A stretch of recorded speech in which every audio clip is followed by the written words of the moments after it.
राधे राधे भक्तों, आप सभी का स्वागत है आपके अपने चैनल भगवान भक्ति में। वैशाख मास की एकादशी तिथि को मोहिनी एकादशी के नाम से जाना जाता है। आज के दिन भगवान विष्णु के मोहिनी अवतार की विधि विधान से पूजा अर्चना की जाती है। पौराणिक कथाओं के अनुसार समुद्र मंथन के दौरान अमृत का एक कलश निकला था, जिसे दानवों से बचाने के लिए श्री हरि विष्णु ने मोहिनी का अवतार रखा था। इसलिए इस दिन व्रत करने के साथ कथा का पाठ करने या फिर सुनने से 1000 गायों को दान देने के बराबर पुण्य की प्राप्ति होती है। इसके साथ ही भगवान विष्णु हर संकट से छुटकारा दिलाते हैं। आइए जानते हैं मोहिनी एकादशी व्रत की कथा। एक बार युधिष्ठिर ने भगवान श्री कृष्ण से मोहिनी एकादशी की महत्व के बारे में जानने की इच्छा प्रकट की, तो उन्होंने एक पौराणिक कथा के माध्यम से मोहिनी एकादशी के महत्व की व्याख्या की। सरस्वती नदी के तट पर भद्रावती नगर था। वहाँ धूतिमान नामक चंद्रवंशी राजा का राज्य था। इस नगर में हर तरह से संपन्न विष्णु भक्त धनपाल नामक वैश्य भी रहता था। वैश्य ने नगर में कई भोजनालय, प्याऊ, कुएं, तालाब और धर्मशाला बनवाए थे। साथ ही नगर की सड़कों पर आम, जामुन, नीम के अनेक छायादार पेड़ भी लगाए थे। वैश्य के 5 पुत्र थे, जिनका नाम था सुमन, सद्बुद्धि, मेधावी, सुकृति और धृष्ट बुद्धि। उसका 5वां पुत्र खराब आदतों वाला था। वो माता पिता और भाइयों की किसी भी बातों को नहीं मानता था।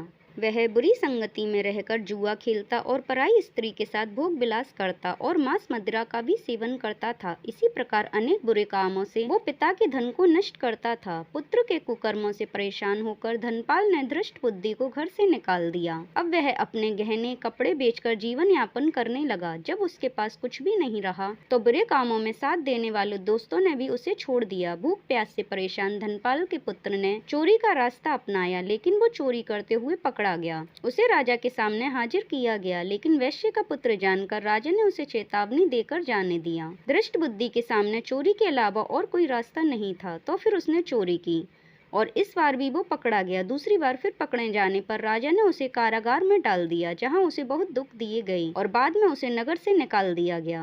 नगर से निकाले जाने पर धृष्ट बुद्धि वन में चला गया। वहां वो पशु पक्षियों का शिकार करके उन्हें खाने लगा और कुछ समय के बाद वो बहेलिया बन गया। एक दिन वो भूख और प्यास से व्याकुल खाने की तलाश में कौंडिन्य ऋषि के आश्रम पहुंच गया।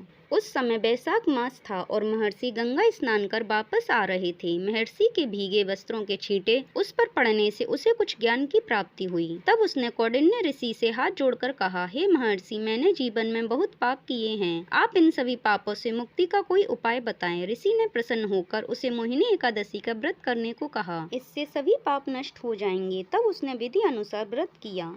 इस व्रत से मोह माया सबका नाश हो जाता है। संसार में इस व्रत से और कोई श्रेष्ठ व्रत नहीं है। इस व्रत की महिमा को पढ़ने या सुनने मात्र से ही 1000 गोदान का फल प्राप्त होता है। जय श्री लक्ष्मी नारायण। राधे राधे।